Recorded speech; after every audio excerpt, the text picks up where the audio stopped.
What is the measure of angle which is complement of itself? चलो भाई देख लो, आज इसका नहीं आया समझ में, ठीक है। सबसे पहले हमने क्या कर लिया, लेट एंगल जो है वो हमने कितना मान लिया, लेट एंगल बी एक्स, ठीक है। एंगल हमने एक्स मान लिया, इस एक्स का कॉम्प्लीमेंट कितना होगा बता सकता है कोई? Complement of x 90 minus x. और क्वेश्चन की कंडीशन के हिसाब से क्या बोला है कि ये दोनों एंगल और उसका कॉम्प्लीमेंट आपस में कैसे है, इक्वल है। मतलब x is equals to 90 minus x, इस x को यहां पर भेज दिया तो 2x is equals to 90, then x is equals to कितना आ गया, यही 45। वो स्टेटमेंट भी x इज इक्वल टू 95 आपने सब देखा जो, लेकिन आपने जो लिखा है ना आप उसको एक्सप्लेन नहीं कर पा रहे हो। नेक्स्ट क्वेश्चन लिखो भाई। चलो भाई आप बताओ आंसर, नेक्स्ट क्वेश्चन का आंसर फटाक से। What is the complement of 65 degree? अरे आपसे नहीं पूछा हूँ, पीछे आपसे। अब आप बोल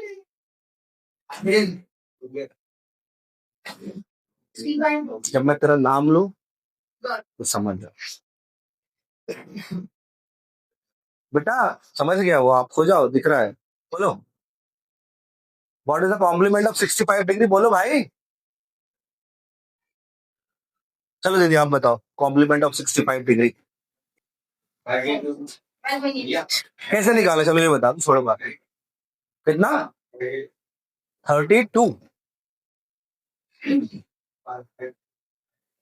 मैं पूछूंगा तेरे से। देखो नेक्स्ट क्वेश्चन भाई, 90 से माइनस कर दो यार उसको। देखो next question, two angle 30 degree minus a, 30 degree minus a and 125 degree plus 2a, 125 degree plus 2a।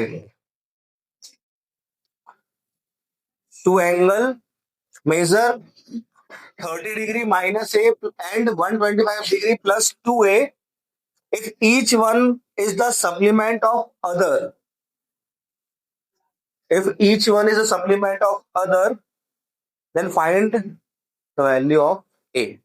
चलो ठीक है भाई, ये दोनों जो एंगल है ये सप्लीमेंट एक दूसरे के हैं, मतलब दोनों का जो सम है वो कितने डिग्री का होगा, 180 डिग्री का।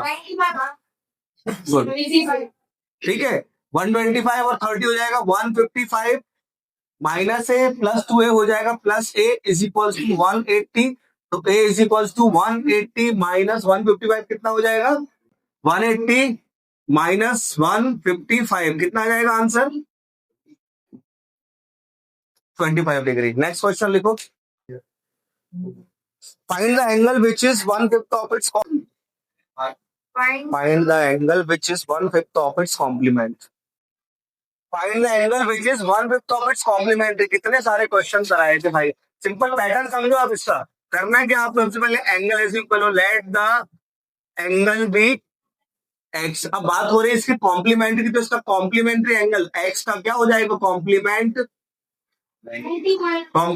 ऑफ एक्स हो जाएगा कितना, 90 माइनस एक्स। अब क्वेश्चन सुनो जरा अच्छे से।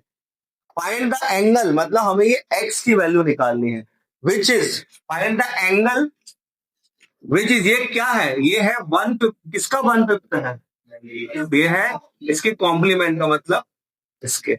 5 को यहां भेज दो तो 5x is equal to 90 minus x, x को यहां भेज दो तो हो जाएगा 6x is equal to 90, then x is equal to कितना आ गया, 15 डिग्री। देखो next question, if a minus b is equals to 80 degree, इसी को कितना बोला मैंने, 80 degree. Find the value of a and b।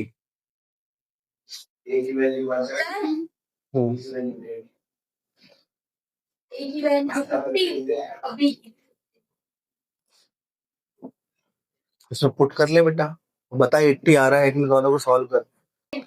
दीदी ये कंडीशन आपको दी है, अगर आंसर ऐसे आप निकाल रहे हो तो इसमें एक बार पुट करके देख लो क्या left hand side right hand side equal है शांत, है इक्वल? क्या जो आपकी ए और बी की वैल्यू आई है वो यहाँ पर पुट कर, उससे आपको पता चलेगा क्या ये इक्वल है आपस में। देखो यहाँ पर उधर, ठीक है भाई। हाँ देखो भाई, इस डायग्राम के हिसाब से a plus b is equal to कितने डिग्री का होगा? 180 degree, because of linear pair. और गिवन में हमें दिया है a minus b is equal to 80 degree. यहां से a की वैल्यू निकाल लो, b को उधर भेज दो तो हो जाएगा 80 प्लस b। और इस वैल्यू को इसको दे दो इक्वेशन नंबर 1, पुट कर दो हर चीज में। चलो देखो sir, put the value of a in equation number 1। तो a की वैल्यू हमने पुट करके हो जाएगा 80 प्लस बी, a की जगह प्लस b लिख दिया is equal to 180। b plus b कितना हो जाएगा? 2b। 80 वहां पर भेज दिया तो 180 माइनस 80 कितना हो गया? 100 डिग्री। तो b की वैल्यू कितनी आ गई? 50। b अगर 50 है तो b की वैल्यू आप फर्स्ट इक्वेशन में पुट कर दो, या फिर यहां पर भी पुट कर सकते हो इस इक्वेशन में, सॉरी। तो b की वैल्यू, a की वैल्यू कितनी जाएगी? 80 प्लस b, तो कितना हो जाएगा? 130। क्वेश्चन बोलने तो दो, वही बोला कहाँ है question? In the given figure, AB and CD are two intersecting line intersect at point O. Find the value of x, y, and z. अरे दीदी, ये z और ये 84, z is equal to 84, vertically opposite angle.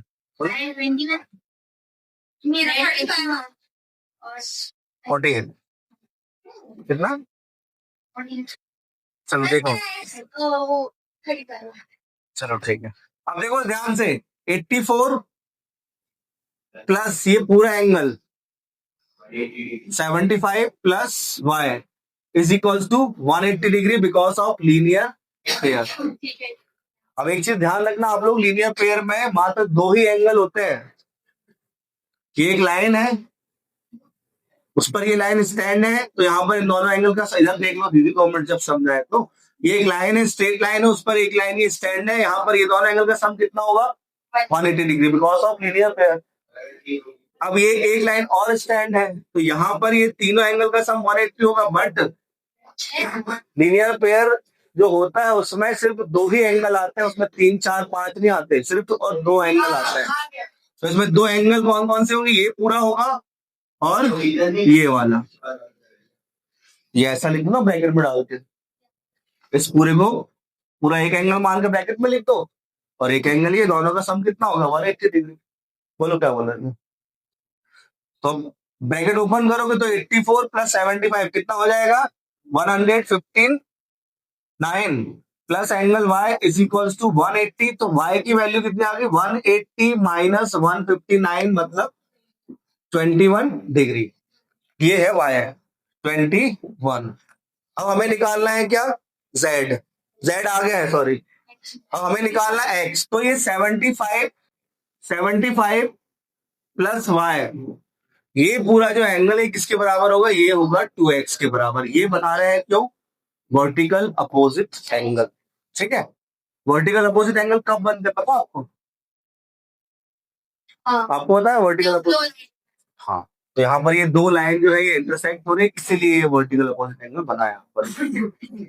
y की value है 21, put कर दो is equal to 2x, तो कितना हो जाएगा? ये 696 is equal to 2x, then x is equal to कितना आ गया? 48 डिग्री। ये है x, ये है y और ये है z। m एंड n, इधर n लिखा हुआ है, are two plane mirror perpendicular to each other, show that incident ray CA is parallel to reflected ray DB। Construction कर लो आप एक। देखो भाई, ये प्लेन मिरर है, ठीक है, गौर से देखो तो ये इंसिडेंट रे है, MN मिरर के लिए CA इंसिडेंट रे है, और A से B तक जो रे गई है वो कौन सी हो जाएगी? रिफ्लेक्टेड रे हो जाएगी। इंसिडेंट रे और रिफ्लेक्टेड रे के बीच में कौन सी रे होती है? नॉर्मल रे होती है, जो कि क्या करती है? ये दोनों एंगल्स को इक्वल करती है incident ray, angle of incident और एंगल ऑफ रिफ्लेक्शन को।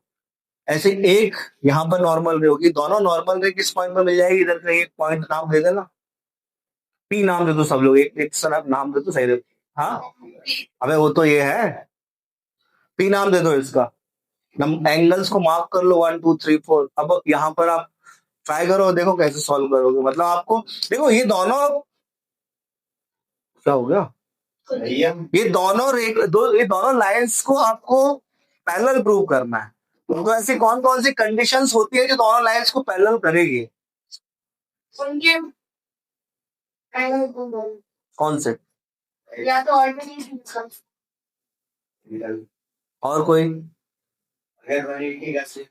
क्या?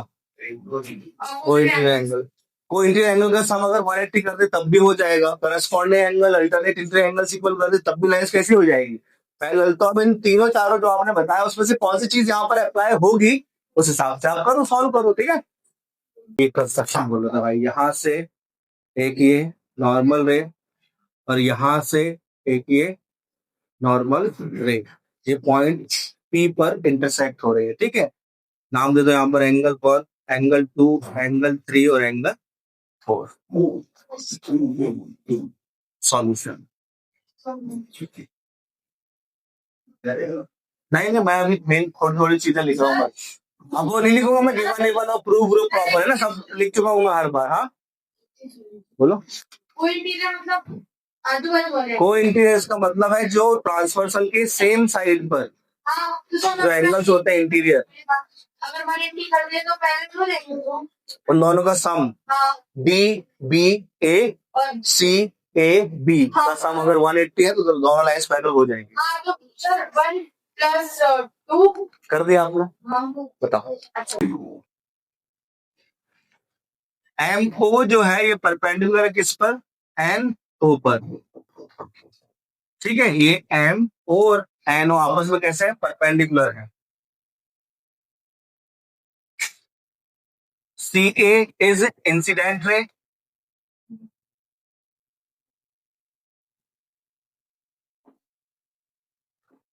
ए बी इज रिफ्लेक्टेड रे।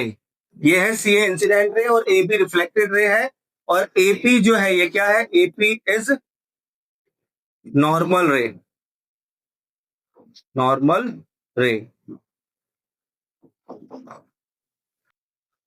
तो एंगल 3 इज इक्वल टू क्या हो जाएगा, angle 4, equation number 1, and angle 1 is equal to angle 2, equation number 2। दोनों का रीजन क्या हो जाएगा, angle of incident is equal to angle of reflection. अब इसके बाद करो आप लोग।